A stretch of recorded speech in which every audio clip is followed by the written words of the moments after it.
En primer lugar, quiero darle las gracias a la profesora Clara Jiménez Gestal por su invitación a participar en este curso de actualización en matemáticas de la Universidad de La Rioja.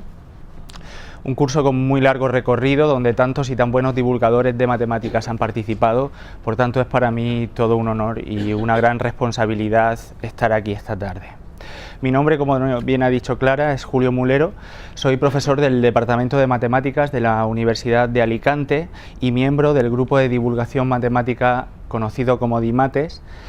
No sé si a alguno de vosotros os suena ese nombre. Si tenéis Twitter, os animo a seguirnos porque nuestra actividad es intensa en redes sociales. También tenemos Facebook, pero está como un poco ahí, va a la cola de Twitter. Yo os recomiendo Twitter. En esta conferencia, titulada Numerosas palabras, vengo a hablar de dos mundos. Dos mundos que en principio se nos presentan muy diferentes, muy distanciados, casi antagónicos, el mundo de las letras y el mundo de las ciencias.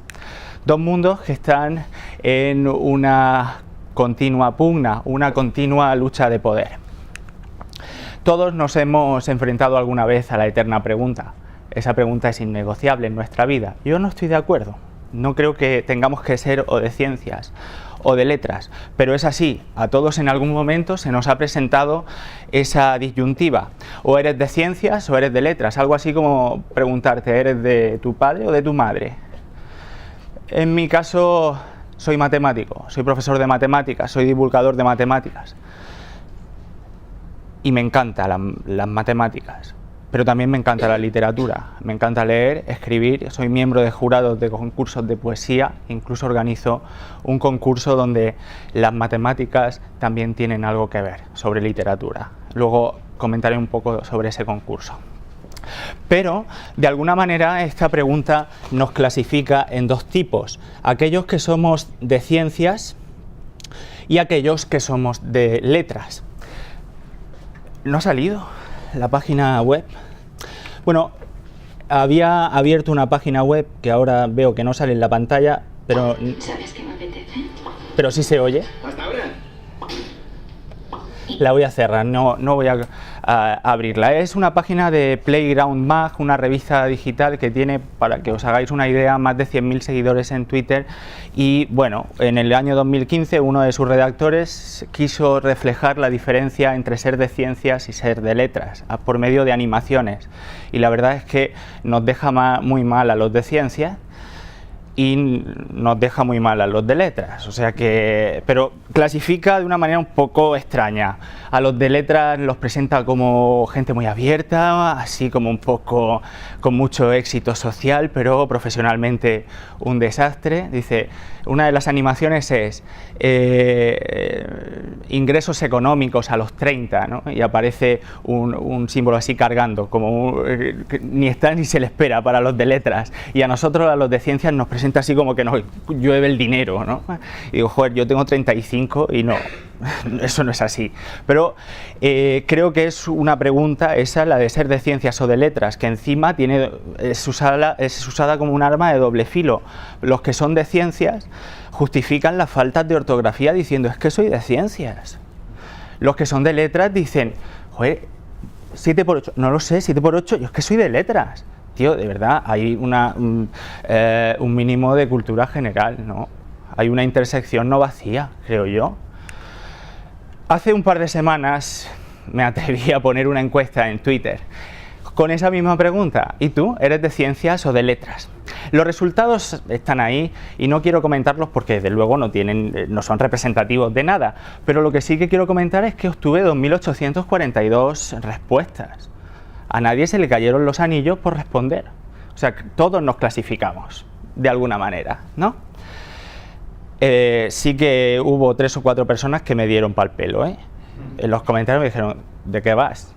Vale, le tuve que decir, no estoy de acuerdo, de verdad, yo no sabría qué responder, pero mucha gente respondió.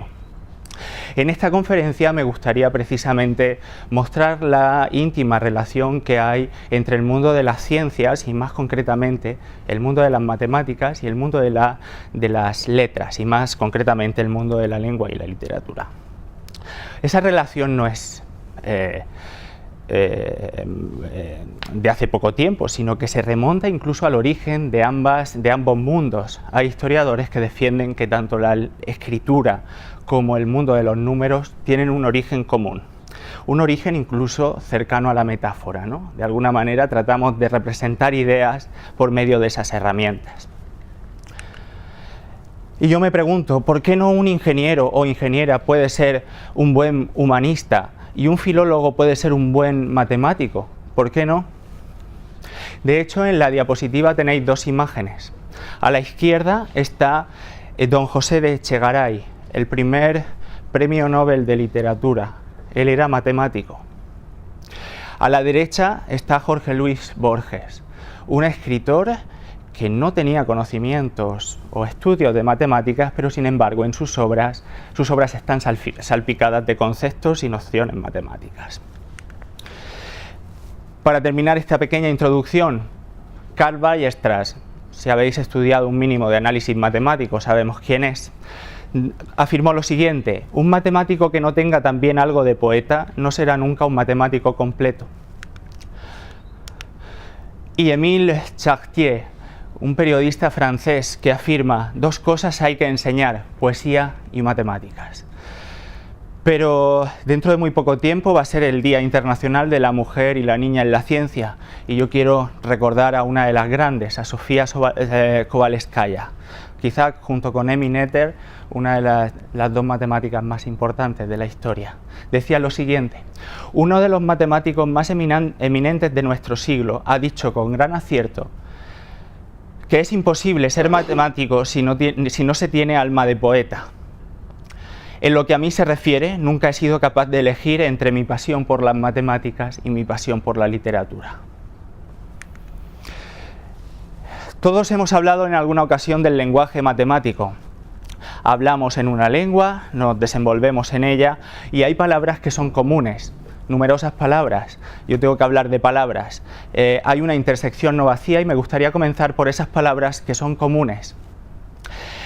Aunque bien es cierto que algunas han sido creadas específicamente para ser utilizadas en el ambiente, en el contexto matemático, tales como funtor, fractal o tensor. Son palabras que en nuestra vida diaria no utilizamos, pero sí utilizamos las palabras como grupo, anillo o matriz. Y dentro de estas palabras compartidas, a mí me gustan especialmente las palabras que vienen de las secciones cónicas. ¿Conocéis las secciones cónicas? Esas curvas que se generan por la intersección de un cono y un plano con diferentes inclinaciones. Tenemos elipses, parábolas, circunferencias e hipérbolas. No voy a entrar en cuál es el ángulo de inclinación, etcétera. Lo tenéis en la animación, que por cierto está también en nuestro Twitter. La elipse matemáticamente no es más que el lugar geométrico de los puntos de un plano, tales que la suma de las distancias a dos puntos fijos llamados focos es constante. No sé si alguien, bueno, todos hemos estudiado literatura y lengua y literatura en nuestros estudios de secundaria y sabemos que esa palabra viene de la palabra elipsis. Una elipsis es algo como lo que aparece en la pantalla, un texto de Miguel de Cervantes, donde se afirma que dice lo siguiente: con estas y con otras leyes y estatutos nos conservamos y vivimos alegres. Somos señores de los campos, de los sembrados, de las selvas, de los montes, de las fuentes, de los ríos.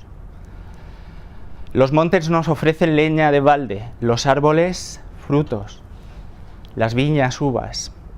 La elipsis no es más que la supresión de algunas partes de la frase para favorecer la redacción de alguna manera, ¿vale? O sea que es un recurso estilístico.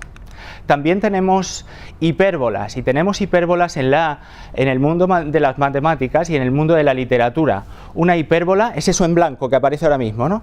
Eso, en blanco, es el lugar geométrico de los puntos de un plano, tales que el valor absoluto de la diferencia de sus distancias a dos puntos fijos, llamados focos, es igual a la distancia entre los vértices, la cual es una constante positiva. En literatura, una hipérbole es una exageración. Y qué mejor que este texto de Francisco de Quevedo. Érase un hombre a una nariz pegado, érase una nariz superlativa, érase una nariz sayón y escriba, érase un pez de espada muy barbado, una exageración, eso es una hipérbole. Y por último, una parábola. Una parábola es el lugar geométrico de los puntos del plano que equidistan de una recta dada llamada directriz y de un punto exterior a ella llamado foco. Y una parábola es también un tipo de texto, ¿no? Eso es un chiste, ahí está Jesucristo hablando con parábolas. Le dicen a Pedro, Pedro, ¿qué es eso? Y dice Pedro, es que él habla con parábolas. Pero todo este lenguaje matemático también se cuela en nuestra vida diaria, en los medios de comunicación. No nos resultaría raro escuchar, voy a sintonizar la tele que está ahí un poco perdón, este hombre que está en todos sitios. No nos resultaría raro encontrar frases como esa. Esperemos que la situación en Oriente Medio entre en una recta final dentro de la perspectiva democrática cuando se cierre el círculo de negociaciones. Frases como esta. Se ha negociado con los círculos de empresarios nuevos polígonos de desarrollo para hacer decrecer la curva del paro. Son frases pues, que tienen ciertas palabras que a los matemáticos, oye, nos dicen más cosas que eso. Son metáforas prácticamente para nosotros. Volvemos en un ratico, se van a publicidad, y es que en publicidad, en el lenguaje publicitario, las matemáticas, para bien o para mal, también son utilizadas. Ahí tenéis dos ejemplos. El primero a la izquierda, una fórmula matemática ininteligible, no sabemos muy bien qué quiere decir, pero está indicando la potencia de ese BMW. Y a la derecha, una fórmula que también describe la bondad de un vino. Lo siento porque ese vino es Marqués de Riscal y creo, según he estado buscando esta tarde, que es de La Rioja Alavesa. Otros anuncios publicitarios, pues esa ecuación del desodorante Axe funciona bien, igual a chicas al cuadrado. Y a la derecha, otro anuncio de una empresa automovilística, de SEAT, que dice: el mismo cero en mates que tantos septiembres te arruinó, vuelve para compensarte. Y abajo a la izquierda dice: la posibilidad de que el hijo del jefe y tú seáis la misma persona es del 0,0000%. Necesitas un buen trabajo, es de una empresa de contratación temporal. Por un lado, el de la derecha, el de SEAT, me toca un poco la moral, porque eso de presentar las matemáticas como la eterna pesadilla, pues un poco ya está bien, un poquito por favor, ¿no? Y por otro lado, el de la izquierda abajo, el de la posibilidad de tal, pues hombre, si quieres utilizar un concepto matemático, utilízalo bien. Ahí no estamos hablando de posibilidades, estamos hablando de probabilidades. La probabilidad. Y aún podríamos seguir hablando de eso, así que cuidado. Personalmente, los diseñadores gráficos dejan un poco que desear cuando se meten en estos terrenos que son un poco pantanosos para ellos, pero este anuncio y el que le sigue para mí son muy bonitos. Son anuncios que corresponden a los premios EFI. Y dice: cuando los números hablan más que las palabras. Está escrito con caracteres, dígitos, números. También los números tienen la palabra final. O sea que hay cosas que son bonitas, dentro de que pues, algunas dejan un poco que desear. En cuanto a los contenidos, a continuación voy a agruparlos en esos dos grandes bloques. Por un lado, las matemáticas en el lenguaje y por otro lado, las matemáticas en la literatura. A partir de muchísimos ejemplos que están agrupados en esos dos subgrupos, las matemáticas en el fondo y las matemáticas en la forma. Me gustaría que al final pues, quedara claro a qué me refiero con cada uno de ellos. Vamos a empezar con las matemáticas en el lenguaje. No he podido resistir la tentación de incluir algo de esto, aunque reconozco que la segunda parte puede ser más interesante. En cuanto a las matemáticas del lenguaje, deberíamos hablar de la lingüística. La lingüística, según el diccionario de la Real Academia Española de la Lengua, es la ciencia del lenguaje. Así que es la ciencia que trata de extraer conclusiones del lenguaje a partir del método científico de alguna manera. Hay preguntas que ellos pues, intentan estudiar, etcétera, y por ahí se cuela un poco la matemática. Y yo me gustaría haceros una pregunta. No sé si alguien en alguna ocasión ha pensado en esa pregunta. ¿Cuáles son las palabras más frecuentes en español? Yo me gustaría deciros que amor, amigos, ciudad, ¿no? Palabras grandes, ¿no? Pero la primera palabra, la más usada, es de. La segunda palabra es la.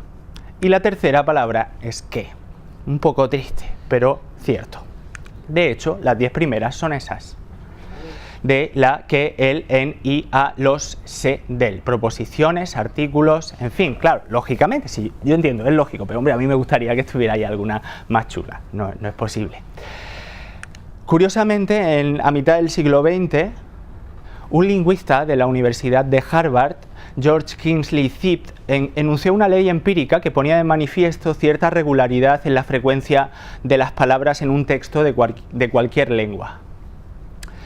En particular, afirma que la frecuencia de aparición de una palabra dada es inversamente proporcional a su rango, es decir, vamos a contar la frecuencia de aparición de todas las palabras del castellano y vamos a ponerlas en orden, desde la que más frecuente es a la que menos. Resulta que la segunda palabra se usa un número de veces que es la mitad aproximadamente del número de veces de la primera. La tercera se usa un tercio de las veces que se usa la primera. La cuarta es un cuarto de la primera y así podríamos seguir. Eso es lo que dice la ley de Zipt y matemáticamente podemos expresarlo así: F igual a A partido por R, donde A es una constante que depende del texto utilizado y R es la posición de la palabra. Si por ejemplo, si R es la primera, pues es A veces, ¿no? Si R es 2, pues será A partido por 2. Si R es 3, la tercera palabra, A partido por 3, ¿no? Así que ahí tenemos lo que estaba comentando anteriormente. Posteriormente se afinó un poco esta fórmula y se le añadió el exponente B, que veis ahí en la segunda, que es una constante cercana a 1. ¿Vale? Esta expresión genera una distribución que es un caso particular del principio de Pareto. El principio de Pareto habla de la distribución del 80% entre los muchos que tienen poco y los pocos que tienen mucho. Se llama también el principio 80-20. El 80% de las personas se reparten el 20% y viceversa. El 20% de las personas se reparten el 80%. Esto tiene aplicaciones en el mundo también de la economía.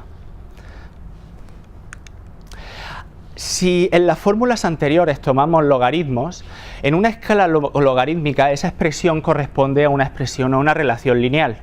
Y ahí tenemos el dibujo de las palabras de unos 20 idiomas. Y vemos cómo se ajustan son cercanos a esa recta con pendiente negativa. Efectivamente, es sorprendente, pero en todos los idiomas, incluso el primero que aparece ahí, que no sé reconocer entre todas esas líneas, es el esperanto. También he leído en algún sitio que no sé cómo se llama el lenguaje que usan los elfos en El Señor de los Anillos. Cosas, curiosidades que dicen, no puede ser. Curiosamente podemos ir un poco más allá. ¿Recordáis las primeras palabras de los puestos? Bueno, pues las palabras más frecuentes se conocen como las palabras invisibles. Son las palabras que sostienen el idioma, que aún siendo ininteligible todo el texto, si tú sabes reconocer cuáles son las palabras invisibles, esos pequeños artículos, preposiciones, etcétera, sabrás en qué idioma estás escribiendo. Pero me gustaría hacer un experimento. Un experimento que está sacado de un vídeo de Naucas. No sé si conocéis Naucas y si conocéis a la profesora Itziar Laca de la Universidad, creo que del País Vasco. Ella da una charla y propone un juego. Y ahora os voy a enseñar una frase en inglés.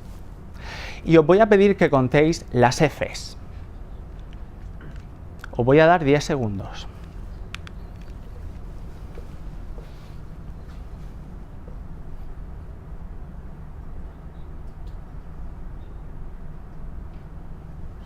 Bien,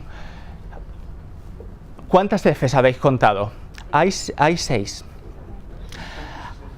Posiblemente, ya os digo, Bueno, puede ser, os habrá faltado alguna, pero estoy seguro que habréis contado más que un inglés. Los ingleses, voy a volver a la frase, espero que no se pase otra vez, hay Fs en los of. Normalmente los of, cuando lees rápidamente, te olvidas de esas palabras pequeñas y las obvias, pero esas Fs están y se les espera, ¿no? Así que hay 6, y digo que un inglés normalmente esas Fs se las come, no las cuenta, porque son las palabras invisibles. Y curiosamente, ya os digo, las palabras invisibles son muy importantes para el idioma. Dice Itziar en el vídeo de Naucas que incluso un bebé en el vientre de su madre, lo primero que está haciendo es, para componer un idioma y luego después los primeros años de aprendizaje, empieza reconociendo esas palabras que hacen de nexo entre nuestras frases, que le dan un sentido a nuestras frases, porque si no, no tendríamos frase, ¿vale? Ese es un primer paso. Y eso era a modo de curiosidad. No me he resistido a poner esto porque me parecía muy curioso. Y ahora voy a empezar con las matemáticas en la literatura. Igual que he hecho antes, bueno, pues la literatura todos sabemos lo que es. Según la Real Academia Española, es el arte de la expresión verbal, cosa que nos puede llamar la atención porque también hablando hacemos literatura, y el conjunto de las producciones literarias de una nación, de una época o de un género. Todo eso es literatura. Yo a lo largo, en lo que queda de conferencia, que no sé si voy bien o mal y no sé cómo iré de tiempo, voy a mostrar muchos ejemplos. Algunos de ellos corresponden a las matemáticas en el fondo. Esas matemáticas que aparecen de modo anecdótico en las obras literarias, quizá como un pasaje de la historia, o que le dan forma a un personaje de la historia, en fin, ese tipo de cosas. Voy a mostrar algunos de ellos. Y voy a terminar con las matemáticas en la forma.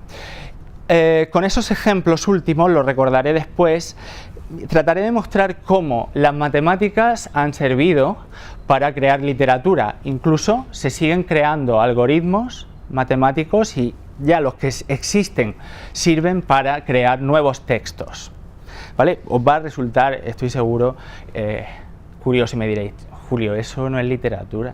Bueno, cada uno que juzgue. Vamos a ir con las matemáticas en el fondo. Claro está que si voy a hablar de literatura no me queda otra, tengo que empezar con Miguel de Cervantes.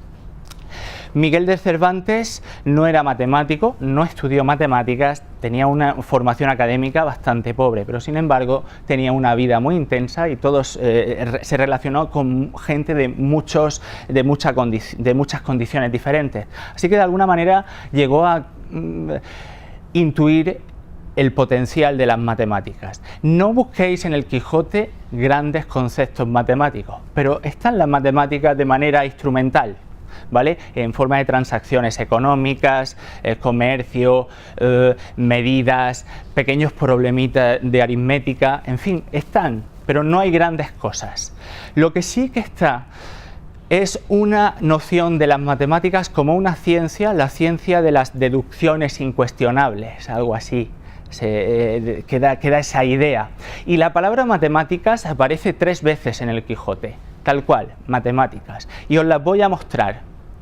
La primera de ellas es en el capítulo 33 de la primera parte, cuando Lotario le dice a Anselmo que tiene un ingenio tan grande como los moros, a los que les han de traer ejemplos palpables, fáciles, inteligibles, demostrativos, indubitables, con demostraciones matemáticas que no se pueden negar, como cuando dicen: si de 2 partes iguales quitamos partes iguales, las que quedan también son iguales.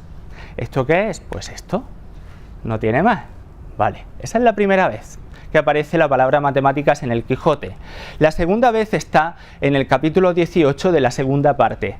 Don Quijote habla de la ciencia de la caballería andante y dice que un buen caballero andante ha de saber las matemáticas porque a cada paso se le ofrecerá tener necesidad de ellas. Además, en esta frase me gustaría destacar la palabra distributiva, conmutativa. Hay cosas que nos recuerdan, ¿no?, a nuestra ciencia, a la ciencia de las matemáticas. La tercera vez que aparece esa palabra en el Quijote es cuando el bachiller Corchuelo, en el capítulo 19 de la segunda parte, trata de explicar las excelencias de la espada, con tantas razones demostrativas y con tantas figuras y demostraciones matemáticas que todos quedaron enterados de la bondad de la ciencia. Así que esas son las 3 veces que aparece la palabra matemáticas, con ese al final, porque hay algunas otras donde nombra a la matemática, y no he entrado en eso, sobre todo como un adjetivo, y me viene a la cabeza un momento donde habla de una figura matemática, pero no he querido entrar en ese tipo de detalles. Si hablo de literatura, tengo que mencionar a Lewis Carroll, a Alicia en el País de las Maravillas. Lewis Carroll era matemático, se dedicó sobre todo a la matemática recreativa. Creó juegos, aunque hizo algún salto en la investigación matemática pura y dura, pero sobre todo le gustaban más los juegos. Su vida es un poco controvertida, porque al margen de que su nombre nos recuerde a esa Alicia de Walt Disney y de Tim Burton, en la vida fue diferente. Existió una Alicia y existió un sacerdote que se llamaba Lewis Carroll, el cual cuidaba a Alicia y a su hermana en las tardes cuando quedaban solas. No le hizo nunca nada, pero sí que, por ejemplo, le sacó fotografías que se pueden ver en internet y que son muy controvertidas para la época. Quizás nosotros las vemos y dices, joder, si está, yo qué sé, con un vestidico así y tal, pero en ese momento que la niña enseñara ciertos centímetros de pierna, pues era complicado. Y Alicia está llena de guiños matemáticos. Tenéis que perdonarme porque esta charla es de literatura y tengo que leer algunas cosas, algunos pasajes, no me queda otra. Y las diapositivas están llenas de letras. Me disculpo por ello, pero no hay otra manera de exponer esto. Dice Alicia: estoy segura de no ser hada, dijo, porque su pelo cae en grandes rizos y el mío no tiene ni medio rizo. Y estoy segura de que no puedo ser Mabel, porque yo sé muchísimas cosas y ella no sabe nada. Sabe poquísimas. Además ella es ella y yo soy yo. Y Dios mío, qué rompecabezas. Voy a ver si sé todas las cosas que antes sabía. Veamos, y atención a esto. 4 por 5, 12. 4 por 6, 13. 4 por 7, puntos suspensivos. Ahí se queda ella, ¿no?, pensando.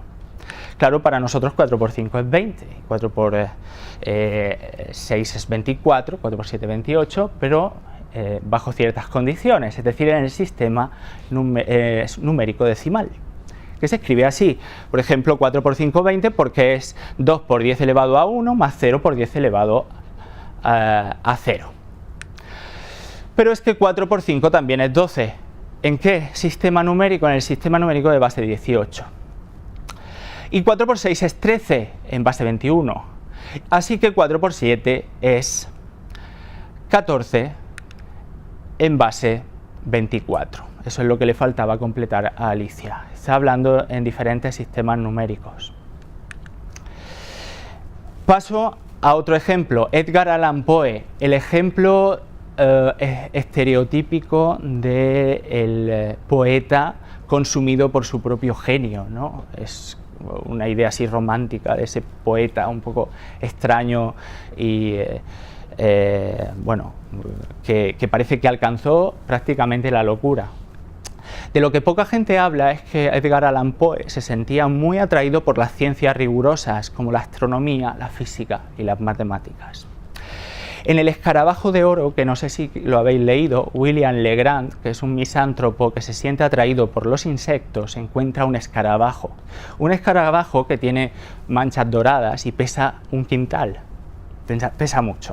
En cierto momento encuentra un mensaje codificado, y el mensaje codificado lo tenéis ahí en azul. Ese mensaje codificado, todo esto aparece en el propio texto, es un texto muy cortico que se lee bastante rápido.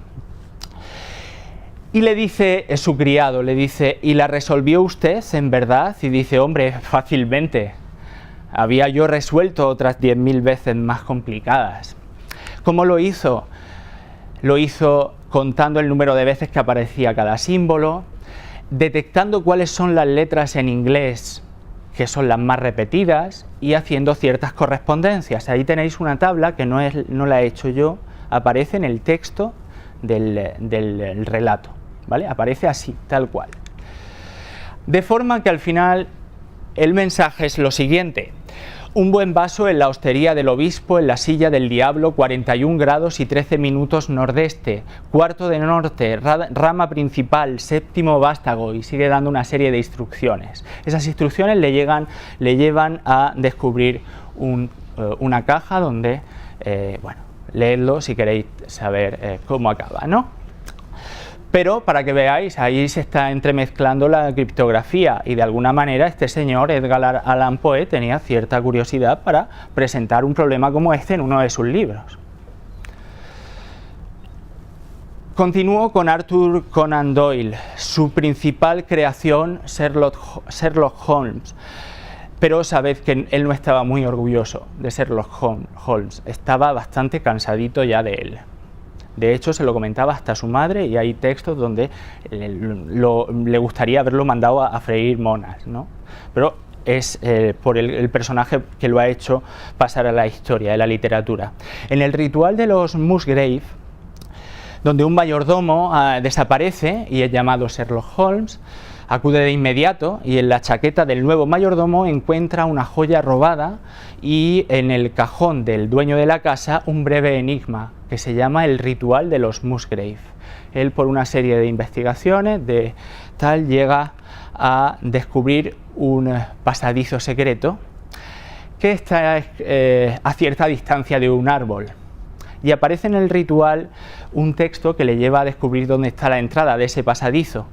Dice: desde luego el cálculo era ahora de lo más sencillo. Si una caña de 6 pies proyectaba una sombra de 9, un árbol de 64 proyectaría una de 96 pies, ¿no? Al final está aplicando una equivalencia de triángulos. Holmes siguió el resto de las indicaciones del ritual y terminó por descubrir la antigua corona de los reyes de Inglaterra, gracias al teorema de Tales. Así que Arthur Conan Doyle, de alguna manera, también conocía esto. No puedo dejar de hablar de Jorge Luis Borges, podría hablar de la Aleph, pero voy a comentar un poco la Biblioteca de Babel. Una biblioteca grandísima, muy grande, donde se comenta que la biblioteca es total, y en sus anaqueles se registran todas las posibles combinaciones de los 20 y tantos símbolos ortográficos, o sea, todo lo que es posible expresar. Todo, la historia minuciosa del porvenir, las autobiografías de los arcángeles, el catálogo fiel de la biblioteca, miles y miles de catálogos falsos, la demostración de la falacia de esos catálogos, el evangelio gnóstico de Balsides, el comentario de ese evangelio y todo. Continúa diciendo en algún punto: a cada uno de los muros de la biblioteca, de cada hexágono, corresponden 5 anaqueles. Cada anaquel encierra 32 libros de formato uniforme. Cada libro es de 410 páginas, cada página de 40 renglones, cada renglón de unas 80 letras. Y digo, yo que tengo tiempo voy a echar la cuenta. La cuenta es 41.984.000 letras por anaquel, que sí, son muchas, pero distan bastante de ser infinitas, de que la biblioteca sea total.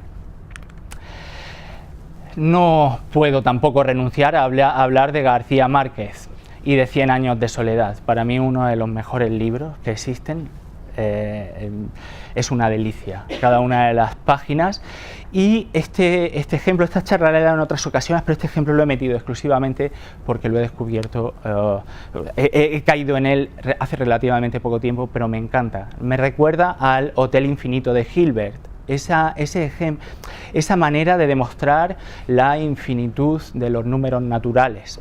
Dice el texto: cuando estaba solo, José Arcadio Buendía se consolaba con el sueño de los cuartos infinitos.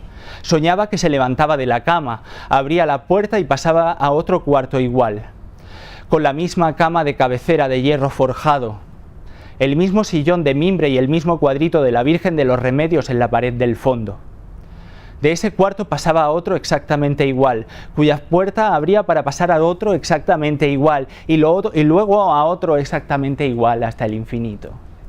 Ahí hay la idea del Hotel Infinito de Hilbert. Y un libro que os recomiendo, La fórmula preferida del profesor. ¿Lo conocéis? Es un profesor de matemáticas jubilado que conoce a un niño y le trata de enseñar matemáticas. Le trata de enseñar y lo consigue. Pero el profesor tiene un problema, y es que solamente tiene una memoria de 10 minutos. Así que toda la historia es entrañable porque el niño se lo perdona todo. Y él se lo da todo, el niño. Es una historia entrañable. Y hay textos realmente deliciosos. Me gustaría leer este. Los números eran la mano derecha que tendía para estrechar la del prójimo y al mismo tiempo un abrigo para resguardarse de sí mismo. Un abrigo tan pesado que nadie conseguía que se lo quitara, tan recio que no permitía distinguir el contorno de su cuerpo, aunque se deslizara una mano por encima. Pero por el mero hecho de llevarlo puesto, lograba proteger su propio espacio. Fijaos cómo habla de los números. La fórmula preferida, por cierto, es la fórmula de Euler. No hay mucho que decir sobre esta fórmula, la fórmula a la que muchos matemáticos también se refieren como la fórmula más bonita de las matemáticas, donde se combinan los números principales y las operaciones principales. Muchos otros ejemplos. Ahí tenéis el curioso incidente del perro a medianoche, el tío Petros y la conjetura de Goldbach, la soledad de los números primos, los crímenes de Oxford. Me paro aquí porque si conocéis a Raúl Ibáñez, tiene una conferencia sobre las matemáticas en la novela negra y habla mucho sobre los crímenes de Oxford. El teorema, el crimen del número primo, Planilandia. Joaquín Leguina escribió El Rescoldo, que aunque su nombre no nos recuerde a las matemáticas, hay muchas matemáticas dentro. Cartas a una joven matemática, El laberinto de la Rosa, etc. Muchos libros donde las matemáticas están en el fondo, ¿no?, de alguna manera. Y no puedo renunciar tampoco a la poesía. La literatura es novela, pero la poesía también existe. Y la poesía es importante recordarla. Y voy a dedicar un par de minutos a leer este poema y el siguiente, que será de Clara Janés. Este se llama Fruto fractal. Dice: la matemática, con su ejército indómito de números, trató siempre de poner orden.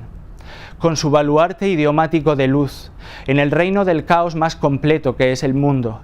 Pero las nubes no son blancas esferas, las montañas no son conos perfectos, la corteza de los árboles, residencia ajardinada de insectos y sombras, no son matemáticamente lisas ni planas. Ni los relámpagos desplazan su blanco estallido de luz en línea recta. Sus caóticas formas, observadas de cerca como si fueran una hoja de un libro nuevo, son una manifestación desvelada de la geometría del caos en que morimos. Uno se queda, no hay nada que decir. Clara Janés escribe sobre los números oscuros y también quiero leerlo. Desde la primera noche hubo un mensaje oscilante que se mostraba y se ocultaba. Recogí su eco y lo guardé en un cofre. Era el primer número oscuro que llegaba a mis manos. Pero entonces hubo también una respuesta. El segundo de aquellos números igualmente lo guardé. Los números oscuros son cifra de lo incomunicable y a la vez ensanchan la propia visión. Aún no han despejado todas las incógnitas e incluso alguno se ha escapado del cofre, pero actúan como espejos. Yo sigo sin tocarlos, respetando su orientación. Tampoco he despejado mi incógnita. Mis números, que son distintos, se perdieron en el bosque de los secretos. Cuando el cofre esté lleno no necesitaré hacer operación alguna, sabré que el resultado es cero. Entonces lo lanzaré a las aguas y lo veré alejarse como un barco cargado de amenazantes lanzas. No sé si ese cero que quede será blanco o negro. No sé si algún día me permitirá volver a ver aquel sueño. Una maravilla igual. Tenía que leerlo, ahora me entendéis, ¿no? Y para terminar esta parte, recomendar los textos de una poeta que llaman experimental, que es Sofía Rey. Y es experimental, busca diferentes formas de presentar la literatura, y en particular en un libro que se llama Alicia Volátil, otra vez vuelvo a Alicia, habla de Alicia, son diferentes poemas que hablan de Alicia en diferentes términos, muchos de ellos con contenido matemático, y es un libro en 3 dimensiones. Cuando compras el libro trae unas gafas 3D, de esas que nos venden cuando vamos al cine. Entonces, para leerlo, tienes 3 opciones. O leerlo sin gafas, O te pones las gafas y cierras un ojo, lo ves con la parte roja, o cierras el otro ojo y lo ves con la parte azul. Y se observan, quedan ocultas algunas palabras, ¿vale? En diferentes lugares. Entonces esta es Alicia Moebius, que dice: si a los adultos solo les muestro una cara, siempre la misma, me veré obligada a curvarme de maneras cada vez más osadas, porque los adultos están por todas partes. Desgarrada por lo que imagino que piensan, por la torsión de sus opiniones, vuelvo a encontrarme yo misma después del bucle y comprendo que ha sido necesario. Os recomiendo su lectura. Si hay alguien también de química, tiene un libro que va escribiendo con los elementos de la tabla periódica y es también una pasada. Hasta ahí las matemáticas en el fondo. ¿Cómo voy, Clara? Bien. Voy a pasar a hablar de las matemáticas en la forma. Las matemáticas que han servido para crear nueva literatura, y esta es una parte que os puede resultar curiosa. Muchos de los ejemplos están basados o inspirados en un grupo cuyo fundador es este señor, Raymond Queneau, francés del siglo XX, murió en 1976, y dice lo siguiente: tome una palabra, tome dos y póngalas a cocinar como dos huevos. Tome un pedacito de sentido y un gran trozo de inocencia, póngalos a cocinar al fuego lento de la técnica, vierta la salsa enigmática espolvoreada con algunas estrellas, eche pimienta y luego lárguese. ¿A dónde quiere llegar? ¿Realmente a escribir? ¿A escribir? Es un buen comienzo para presentar el grupo Oulipo, o Taller de Literatura Potencial, un grupo de origen francés que fue fundado por ese señor Queneau y el matemático François Le Lyonnais. Posteriormente se unieron al grupo Georges Perec y Italo Calvino, entre otros. Los autores oulipianos, que así se llaman ellos, autodenominan, generan textos usando restricciones o trabas. Muchas de ellas de tipo matemático. En la imagen tenéis su página web, donde están recogidas todas los diferentes tipos de restricciones que utilizan para generar textos nuevos. Algunas de ellas os las voy a enseñar.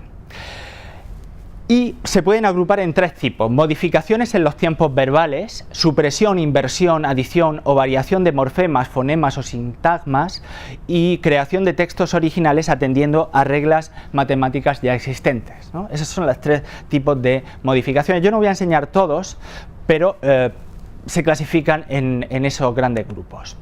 Por ejemplo, utilizan el producto de matrices. Me diréis: joder, esto es una pamplina. No, de verdad. Darle un poco de credibilidad, porque es un juego, sí, es un juego, no vamos a llegar a la calidad de la biblioteca de Babel, ¿no? Pero vamos a crear literatura, que es el conjunto de textos que se generan, ¿no? que existen. Eso es un producto de matrices típico, filas por columnas, y ellos dicen: bueno, pues vamos a aplicarlo a la literatura. Al gato comido ratón, pues eso genera el gato ha comido al ratón. Venga, más complicado. El sol negro de la melancolía se levantaba al final de la autopista. El sherpa tibetano de la expedición se aferraba al pico de la montaña. Los unos actúan como el elemento neutro. No sirven nada más para que no sea cero la operación, ¿no? Para que quede la palabra que viene de la columna, ¿de acuerdo? O de la fila. Así que, bueno, ese es el producto de matrices. Esto tiene muchísimos ejemplos. Me diré: madre mía, es tan fatal. Pues a mí me gusta. Y este me gusta más todavía. Este le llamo sustituyendo sustantivos y le llamo S+7. Esto es lo siguiente: tú coges un texto, marcas los sustantivos. Por ejemplo, ahí el primero es proposición. Y te vas al diccionario y buscas, por ejemplo, el séptimo sustantivo a continuación de ese y lo sustituyes. Siguiente demostración, la buscas en el diccionario y buscas el séptimo sustantivo y lo pones en lugar de la palabra a la que estás sustituyendo. En este caso tenemos proposición, demostración. El texto original es el siguiente: la proposición y la demostración parecían escritas claramente en una oblea fina con tinta hecha de un colorante cefálico. Esto tenía que tragárselo el estudiante con el estómago en ayunas y no comer nada sino pan y agua durante los 3 días que seguían. Al digerir la oblea, el colorante se le subía al cerebro llevándose la proposición al mismo tiempo. Esto es estos son los planes de estudio que describe Jonathan Swift en Los viajes de Gulliver. O sea que igual nosotros podemos hacer lo mismo. Le escribimos a los estudiantes en una pequeña oblea, como una chuletilla, que se lo coman y a ver. Voy a hacer la operación que os he comentado. S+7. Me voy al diccionario, voy a sustituir. Voy a tratar de leerlo. El propugnáculo y el dendrómetro parecían escritos claramente en una obligatoriedad fina con tintillo hecho de un coloso cefálico. Esto tenía que tragárselo el estufido con la estopada en ayunas y no comer nadería, sino panadería y aguacha durante las 3 diablas que seguían. Al digerir la obligatoriedad, el coloso se le subía a la cerería llevándose el propugnáculo a la misma tiflología. Atención. Cuidado. Y esto pensad que lo hacen con adjetivos, combinan fórmulas, bueno, una pasada. Claro, esto no es para leerlo por la noche. Continúo con textos donde se cuela un poco la aleatoriedad. Y quiero hablar de este libro de Marc Saporta, Composición número 1, que está compuesto por páginas sin encuadernar y sin numerar, en una caja que les sirve de cubierta, no está encuadernado, ordenadas esas páginas, sino que son un lío ahí de páginas. Cada página contiene una narración autónoma y entonces lo que tiene que hacer el lector es hacer así y escoger, yo qué sé, 4 o 5, las que tú quieras. ¿Cuánto tiempo tienes? ¿Media hora? Pues, yo qué sé, 15, 20, 30, no sé. Depende de tu agilidad al leer. El libro es este. Y aquí están las páginas sin numerar y sin encuadernar. No lo voy a hacer, ¿no? Porque esto sería un poco caos. ¿Vale? Entonces, pues en teoría el resultado esto tiene un poco más de sentido, el resultado, que lo que hacía antes con Oulipo, ¿eh? En teoría están pensadas para que todas las historias tengan continuidad. Voy a pasar a hablar un poco de la poesía, y es que la poesía, en cuanto escribes un soneto te das cuenta que está sometido a ciertas reglas, ¿no?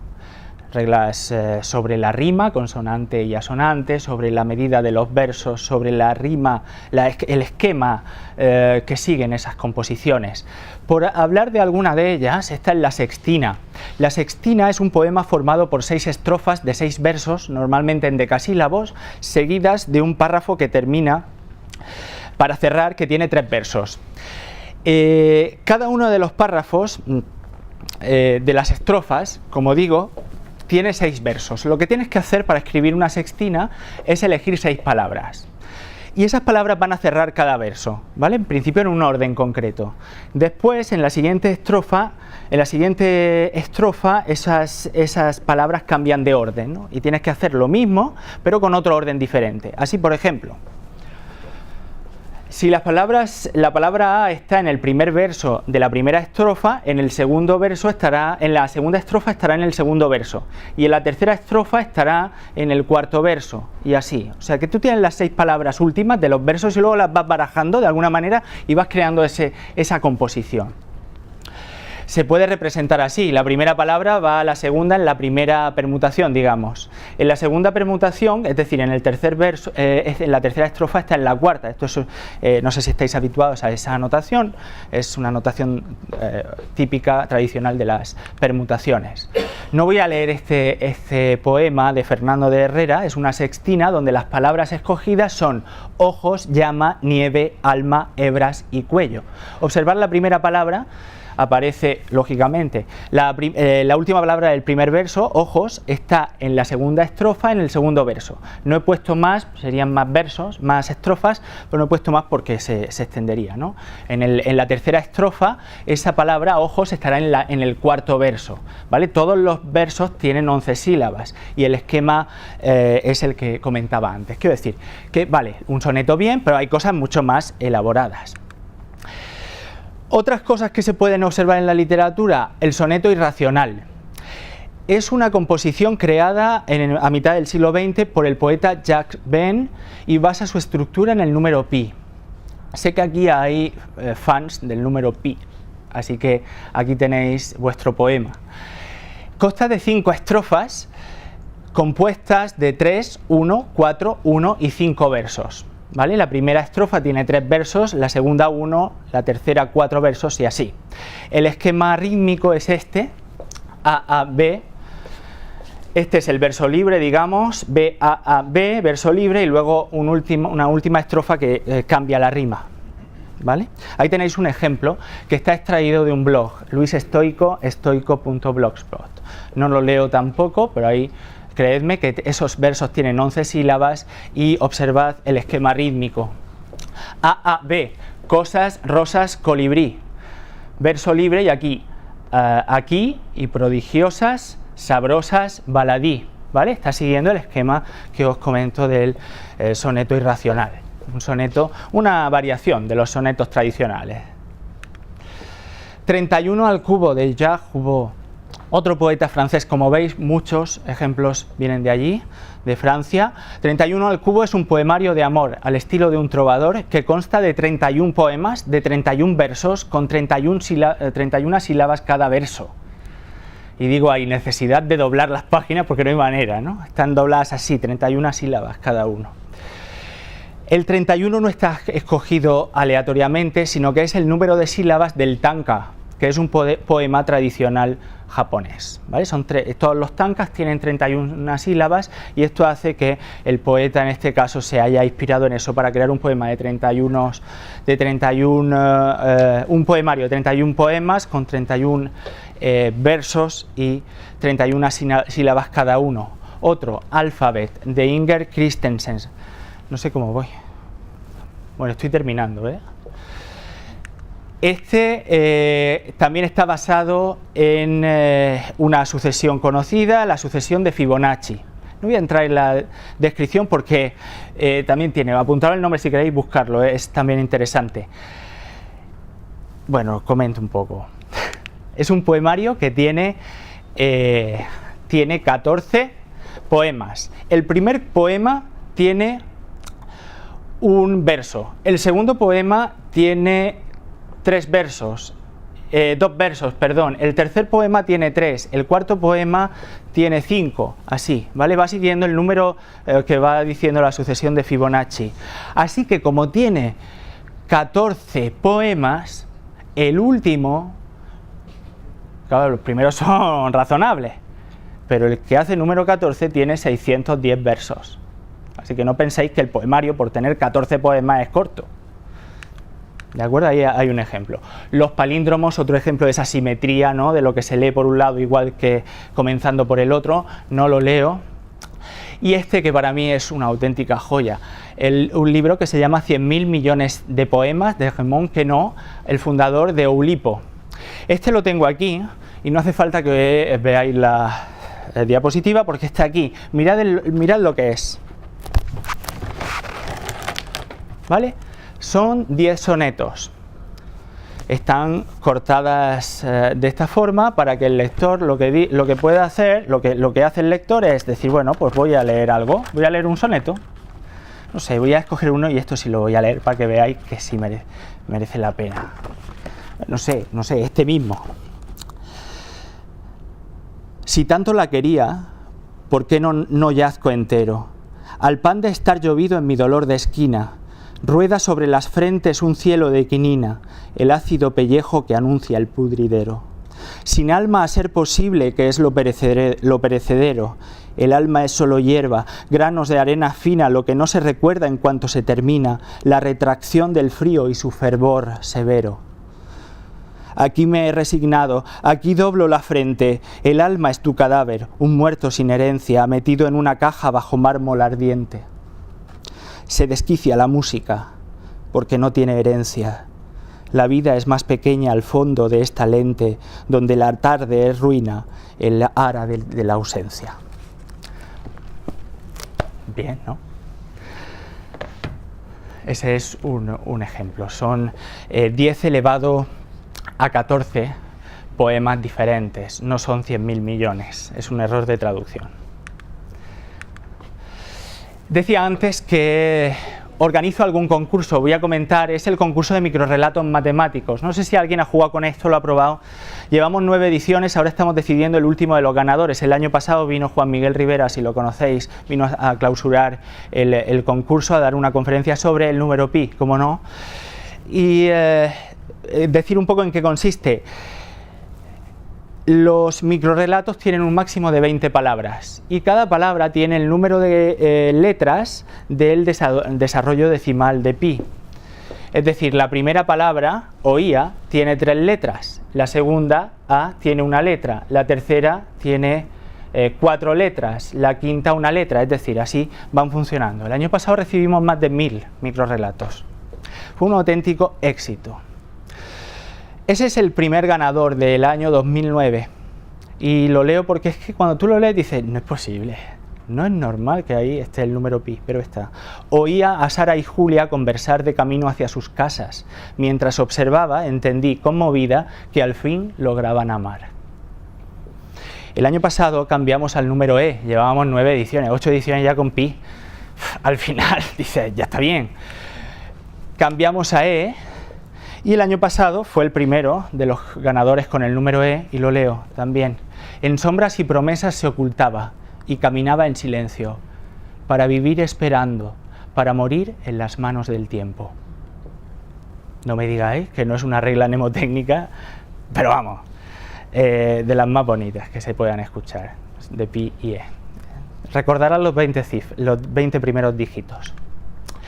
Hay comedias combinatorias, teatro en forma de árbol, donde los actores representan una escena y le dan a elegir al público entre 2 posibilidades. La representan y de nuevo, si está aquí, por ejemplo, puedes ir para acá o para acá, para allá, ¿vale? Eso es un teatro combinatorio, que dicen ahí los propios autores que como la cosa se complicaba y la memoria de los actores es limitada, pues tenía que ser un árbol sencillo, ¿vale? O sea que ese es el esquema. Ahí había una historia, voy un poco más rápido. Hay dados. Tiras los dados, los juntas y lees la historia en forma de cómic. Hay dominó, juegas una partida de dominó y luego lees la historia. Quiero decir, todo esto viene de Oulipo. Oulipo son ramificaciones de Oulipo, Ouvapo. Y por último, para terminar, deciros que también existe música combinatoria. No sé si conocéis a Jorge Drexler, pero tiene, no el último disco, sino el anterior, se llamaba N. Y en ese disco, que también está como aplicación en el móvil, en Android y en Apple, lo que hace es que el propio escuchante, como dicen algunos por ahí, va eligiendo cuáles son las frases que quiere escuchar cantadas por diferentes cantantes. Son como colaboraciones, tú sobre la marcha vas diciendo pues esta frase o aquella, ¿no? Y vas jugando. Para terminar un poco más animados, pues yo he puesto aquí una imagen, un vídeo sobre este tipo de cosas. Esto es un concierto suyo, donde veréis que los que están ahí en público van con un móvil corriendo de allí para acá porque van eligiendo cuál es la letra o la frase que quieren escuchar a continuación. Se llama N, el proyecto de instalación N1, la primera de ellas, ¿no? ¿Qué quiere decir canciones combinatorias? Quiere decir que las canciones están sin terminar. Ustedes las reciben y el oyente puede ir generando la letra de la canción. Voy a dejar que suene un poco para que veáis cómo ha funcionado, no lo dejo hasta el final.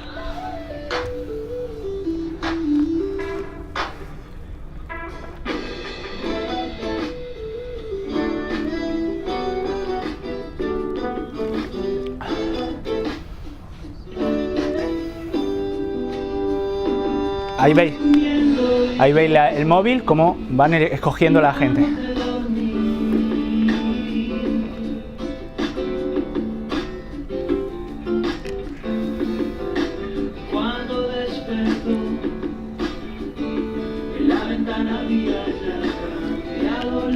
Claro, lógicamente esto es un concierto, pero si compráis el álbum que se compra en una aplicación del móvil, tú escuchas las canciones tal y como quieres escucharlas. Hay diferentes tipos, hay algunas canciones como esta que las canta él con diferentes opciones y va eligiendo, hay otras en donde la misma canción está cantada por 10 personas y tú vas escogiendo la siguiente frase, ¿cuál de los cantantes quieres que cante? ¿No?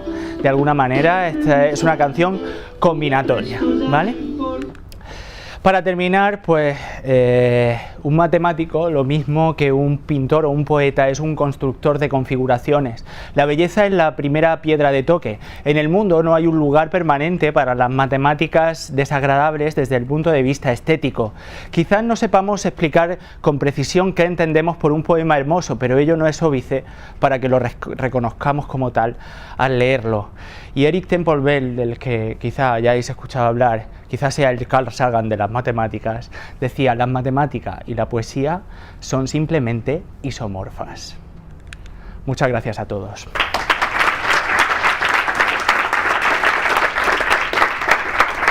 Yo hay veces que la oigo a los políticos... La palabra, alguna palabra. Dos. ¿Qué diferencia hay entre posible y probable desde el punto de vista matemático? Bueno, matemáticamente, hablando con rigor, no existe la posibilidad. Oímos muchas veces el resultado. Matemáticamente. Es probable, pero no posible. Es posible, pero no probable.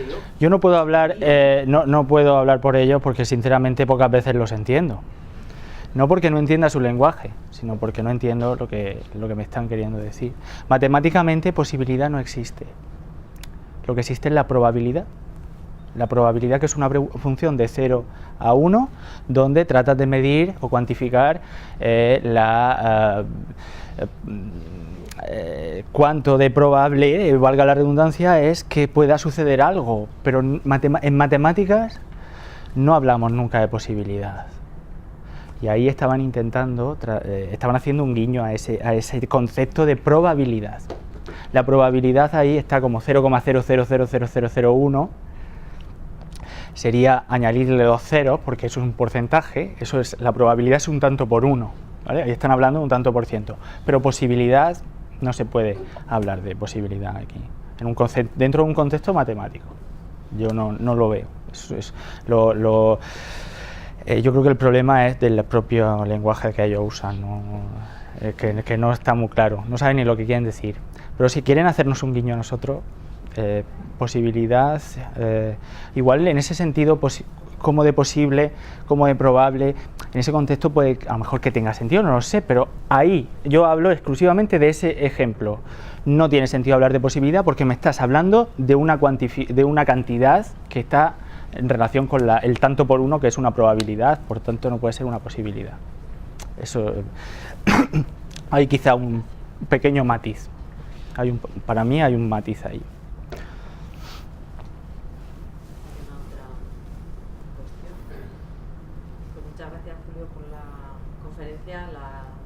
La relación entre las ciencias y las letras creo que la tenemos todos presente, todos somos de ciencias y de letras, pero sí que está claro que nos lo pongan así delante. Y el libro ese, una curiosidad que tengo, el de la caja, ¿lo has leído? Pues alguna prueba. ¿O lo has hecho ahí? Dices, pero no, imagínate la cantidad de posibles combinaciones que hay aquí. He hecho alguna prueba. Son frasecicas, son caras de un folio, como veis. Por la parte de atrás no tienen nada, como una página de un libro.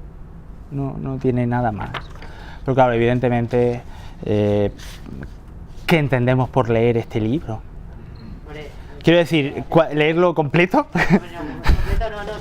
Si lo habías usado. Lo he usado. Y si encuentras, no ya digo la Biblioteca de Babel ni el Quijote, hombre, estamos acostumbrados ya a una literatura experimental, yo por lo menos, que me voy siempre a cosas extrañas, y me gusta la experiencia esa de leer un libro así, no sé, es curioso. No está no lo veréis por las librerías, yo lo compré en Amazon. Ya que estás hablando de curiosidades, igual podías hacer algún comentario. Creo que es Perec el que escribió un libro en francés sin utilizar la letra E, ¿no? Sí, esa es una... Se lo he oído a Marta. Sí. ¿Lo has leído? Ese ¿Cómo libro, se consigue escribir eso? ese libro no lo tengo, no lo he leído, pero sé que... Bueno, no sé si vosotros habéis hablado en algún momento en el idioma de la P, por ejemplo, que todas las consonantes las sustituyes por P, y ese tipo de juegos, y en particular uno de ellos es escribir un libro completo solo con la letra E, o sin utilizar la letra E. Yo no lo tengo, he leído extractos. Luego, por ejemplo, otro experimento que hacen, que ahora no recuerdo cómo se llama, es describir una misma situación desde diferentes puntos de vista. Por ejemplo, un hombre se mete en el autobús y le pasa cierta cosa. Ahora, ¿cómo lo contaría eso? No sé, tu madre. ¿Cómo lo contaría el vecino del quinto? ¿Cómo lo contaría? Todos han observado la situación. ¿Cómo lo describirían ellos? Eso es otra... Sí. Sí. No recuerdo cómo se llama. Es un señor que se mete en un autobús y entonces lo que dices un poco más o menos que se cuenta desde no sé si 29 o 30 y tantos puntos de vista. Sí. Muy famoso. Sí. Y ese no lo he leído. Ya que hablas de eso, hay una cosa muy curiosa que es de Monterroso, ¿cómo es Monterroso? El de por fin el dinosaurio, ¿cómo es la famosa frase? No sé. Por fin el dinosaurio ya se levantó. Cuando se despertó, el dinosaurio todavía estaba ahí. Eso, que cuando se despertó. Y entonces dice que han hecho, no es un día, no sé qué, que han hecho verdaderas tesis doctorales sobre esa frase. ¿Sobre esa frase? A partir de ahí, ¿no? Sobre esa frase. Pues mira, todas estas cosas ya están apuntadas porque tengo que buscarlas. Dicen es el cuento más corto del mundo. Es un nanorrelato. Sí. Sobre Lewis Carroll también tiene un poema, Jabberwocky, no sé si lo conoces, que se ha traducido al castellano como galimatazo. Sí. Y es como sin sentido, pero que tú lo oyes y tiene sentido. Sí. Palabras inventadas. Yo también lo he escuchado, pero en realidad, fijaos, hay muchas conexiones entre la matemática y la literatura. Puede ser que algunas nos parezcan más un juego, otra una literatura propiamente dicha, pero todo es literatura al final. Y conexiones hay muchas. José Saramago sin puntos de... Todo ese tipo de juegos entrarían en la literatura experimental de Oulipo. Ellos son, si conocéis a Marta Macho, he nombrado antes a Raúl Ibáñez, pero Marta Macho tiene muchísimos textos por ahí que describe este tipo de cosas y conferencias que da por todos sitios. El de Alicia Volátil nos lo presentó en la Semana de la Ciencia de hace 2 años, me parece que fue, que estuvo contándonos. A mí me lo regaló ella, sí. Es una También, preciosidad. bueno, yo no lo he visto, pero sé que debe haber un libro en francés de igual 3.000 palabras, que es un palíndromo. Pues sí. Esta noche hay un concierto en la sala Bilbao, un grupo que tiene una canción que se titula Cadenas empaladradas, palabras sin cadenas empaladradas, pero y bueno, son constantes juegos de palabras. ¿Y sabes cómo se llama el grupo? Antílope. Pues todo eso. Sí. Clara, llévame. Sí, podemos ir a ver ¿a qué hora es el concierto? Es a las 10:30, lo que no sé Uh. es la entrada. Bueno, Nada, lo vemos, lo estudiamos. lo miramos. Pues muchísimas gracias, Julio. Y bueno, Gracias a vosotros. por aquí.